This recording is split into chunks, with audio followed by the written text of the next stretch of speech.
Hey guys, I am once again not bringing you a book review. I just have been struggling so hard to read, but what I have been doing is watching and listening to a lot of true crime, and I have just the most bonkers pod to doc to pod review for you guys today. It is honestly not clear in what order these were made. We are going to talk so much about this series, the fact that there was a documentary that apparently made a companion podcast, but how that podcast really isn't that good of a companion. It's so weird, and I have got to tell you guys about it.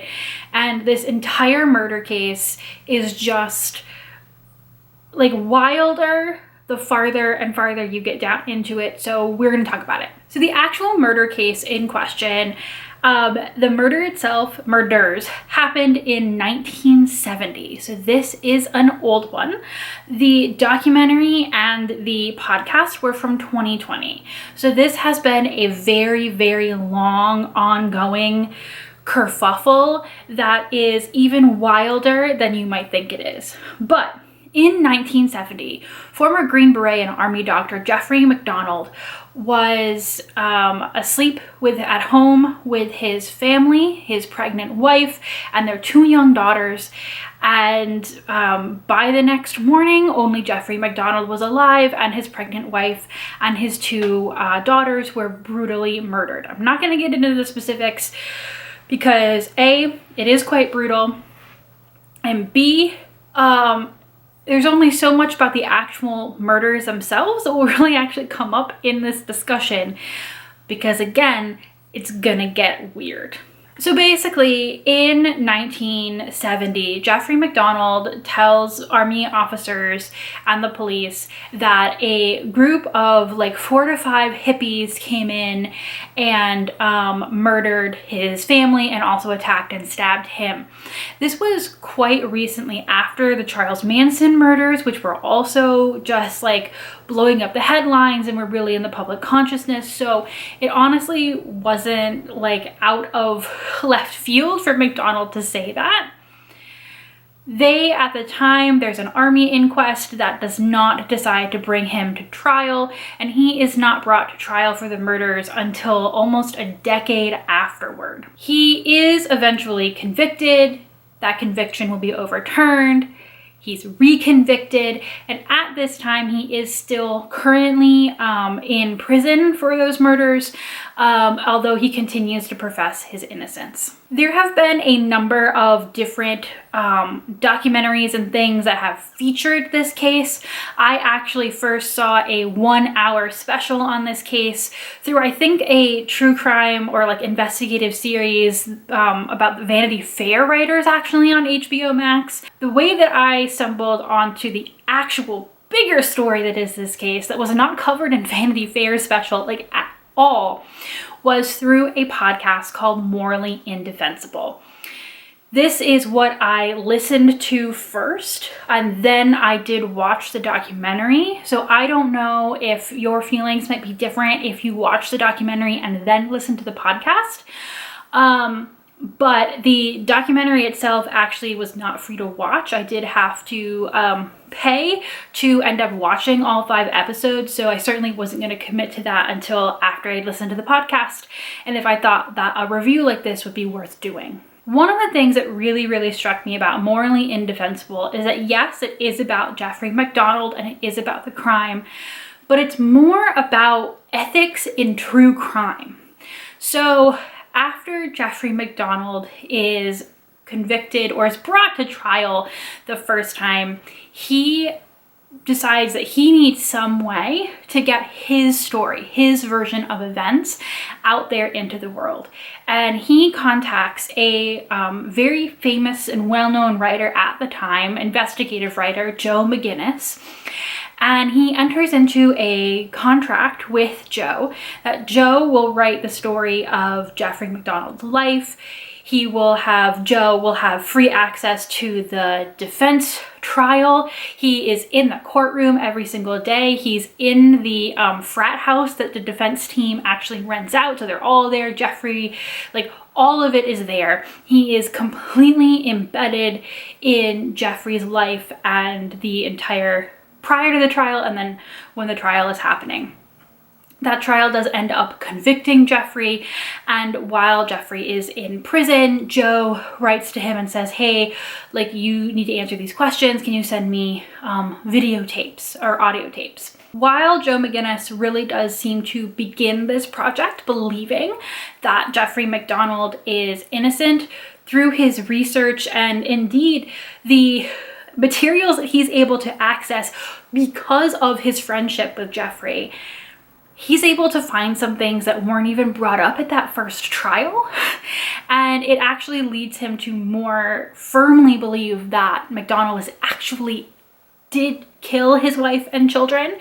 And so he continues to write letters to MacDonald in prison, and he's like not really telling him that he's changed his mind because MacDonald did sign over complete creative control of the project to McGinnis. So when McGinnis's book, Fatal Vision, is published, MacDonald is basically surprised by it, actually, while he's being interviewed by a major news network, and he realizes that McGinnis, as far as he's concerned, Jeffrey MacDonald is concerned, has betrayed him. This becomes a huge thing that the podcast goes into deep detail about. Jeffrey MacDonald will eventually sue Joe McGinnis. There's a civil trial. There is another true crime writer who tries to interview both Joe McGinnis and Jeffrey MacDonald, and then eventually sides with MacDonald and writes a book-length, basically, attack of Joe McGinnis and his, what she calls, morally indefensible ethics or lack thereof in his journalism style with Jeffrey MacDonald. So there's been huge back and forth over the years, and Joe McGinnis, for example, goes from someone who had a really, really shining, bright career to someone whose reputation really went into tatters. But it really begs the question, is it morally ethical as a journalist to lie to a murderer? It's a really, really big question. I was absolutely blown away by this story. I had never heard it, and I really do recommend the podcast, especially if you are someone who is interested in consuming true crime, and like as people who write about true crime and like what we think about is like these authors interface with either victims or actually in this case a perpetrator, convicted perpetrator. He still maintains his innocence, but he was convicted and has been denied all his appeals, so do with that information what you will. At the end of the podcast, they gesture to the documentary itself, which is called A Wilderness of Errors, which is nominally based on another book written about this trial, A Wilderness of Error, The Trials of Jeffrey MacDonald by Errol Morris. Errol Morris shows up like maybe this much in the podcast, but he is like one of the feature narrators of the documentary. Now, in Errol Morris's book, A Wilderness of Errors, he comes out on the side that Jeffrey MacDonald is actually innocent, and he details what he thinks are the failings in particularly the original investigation, but also how he believes that Joe McGinnis went astray in his own writing, and how basically Fatal Vision, there was then like a drama series that was aired based on that he really feels like turned the entire public against Jeffrey MacDonald. And so after that, he was never able, because of the bungling of the original investigation, and then the book Fatal Vision, was never able to get a fair trial. The documentary, A Wilderness of Errors, is much more focused on Jeffrey MacDonald and his trials. It mentions Joe McGinnis in passing in like one episode, which after hearing an entire podcast about that seemed very odd. Secondly, what seemed very odd was that, Errol Morris keeps saying, it's hard to tell apart like where the narrative ends and the truth begins, and kind of like gesturing to the fact that MacDonald's case was overtaken by the media response to it. And forefront of that is Fatal Vision and Joe McGinnis. but that's not a huge part of the documentary. So that seemed to me very uneven and confusing, since that was the whole thing that they based the entire podcast around. Now, do I think that the documentary had to include the whole ins and outs of the Joe McGinnis thing? No, I don't. The civil suit later, like the attack on Joe McGinnis's reputation, that was specifically Joe McGinnis's story, which fits more cleanly and necessarily into the podcast, but was not need to be in the documentary, which is focused far, far more on the case itself. It is a little bit funny to see on screen and hear people whose exact audio was used in the podcast and like sitting in front of the documentary camera and giving it. That was an experience that I had never had before. Because they had access to all the same material, they kind of made these two things at the same time. However, because of that, it is wild to me. Some of the details that are in the documentary about the ins and outs of the case and the different, people who came forward and claimed to have information and may or may not have been lying throughout the years. And there's this whole extra side story about a woman who said she was one of the hippies and then said she was lying and then said she was and said she wasn't, and how she may have been coerced or kind of bought off by a police officer who tried to pin the crime on her. It's like a whole thing. But there is blood evidence, DNA evidence, all of these other things that come out throughout the various trials that make a lot of the conclusions that Joe McGinnis comes to make way more sense to me. Whereas if you're just listening to the podcast, you're kind of like, oh, Joe McGinnis found this one piece of information and it completely changed his mind. Which is fine. It's a pretty big piece of information, but it's kind of like, wow, it's kind of weird. Like this one thing turned him in a whole different direction. And then when you watch the documentary, you're like, oh no, there was all of this other information that was worked into Fatal Vision, and all that type of stuff. So you're like, oh, this helps me make a lot more sense of how Joe McGinnis made some of these decisions in the podcast. You're like, why were these not in the podcast? Like, these details, you don't have to use this audio or these interviews, but like, where was this information? That would have made that make so much more sense. Now, you may be thinking, okay, this is usually like a book to doc review, right? And I did mention that A Wilderness of Error is based on Errol Morris's book, A Wilderness of Error. I did put that book on hold at the library, and at one point I did think that I was going to build it into this review.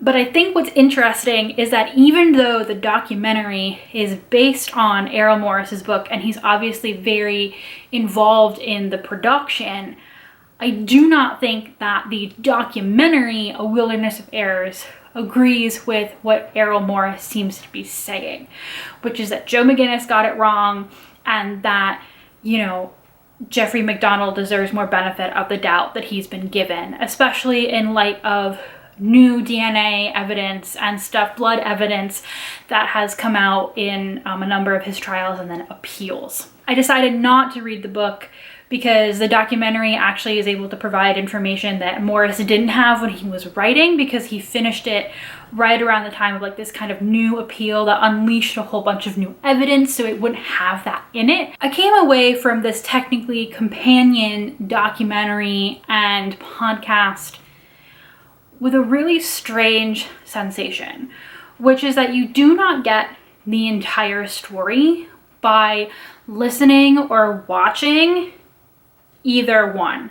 Now, I kind of expected to feel that way with the podcast when I heard that it was a companion podcast to the documentary.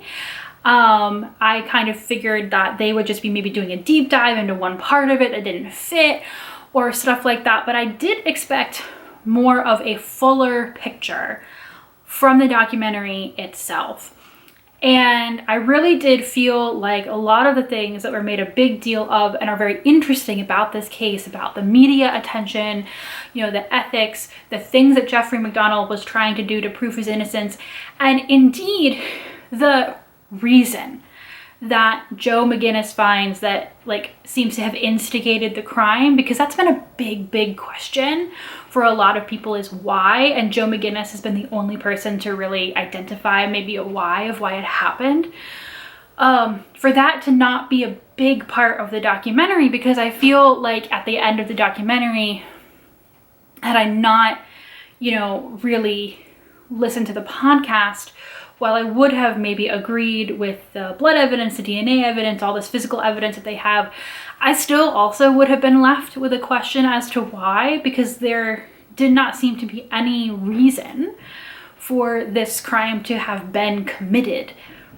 That is thoroughly explained in the podcast. That's why I wanted to preface this with the fact that I listened to the podcast first and then I watched the documentary. Because I don't know if you would have the same visceral reaction that I had if you watched the documentary first and then listened to the podcast.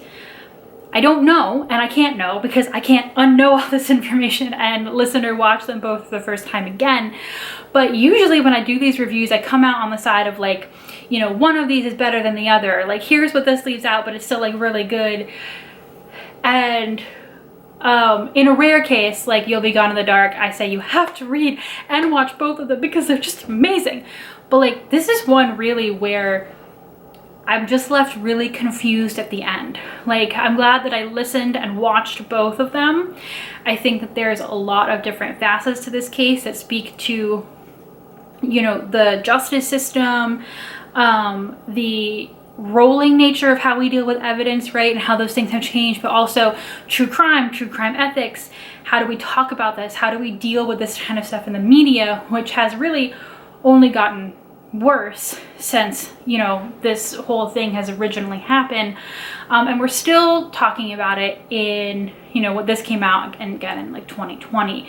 So it's really interesting. And I think there's a lot here for people to be interested in, you know, for people who are maybe less interested in the crime itself and want to consider these issues around like ethical true crime and true crime writing and interviewing. Maybe the podcast is more your speed, but I just don't think there's a full way to get like all of the facets of the story without listening to both, which is really odd for a production company that created both of these pieces of media at the same time and had access to all the same material. Just very odd. I love it, but it's weird. So if you have listened to the podcast, if you have watched the documentary, if you've done both, like, please let me know down in the comments what you think. This may have been a while ago, maybe you need to refresh your memory, but I'm also always looking for new true crime podcasts to listen to or investigative podcasts. So if you have recommendations for those for me as well, please drop them down below, because I can't read for anything right now, but I am listening to so many podcasts, and I have other like book to doc and pod to doc kind of reviews coming from those as well. And maybe eventually I'll be able to read a book again, but I'm trying, guys. I'm trying real hard. It's been a hard one. So we'll see what I do for my video next week. Thanks, guys. Bye.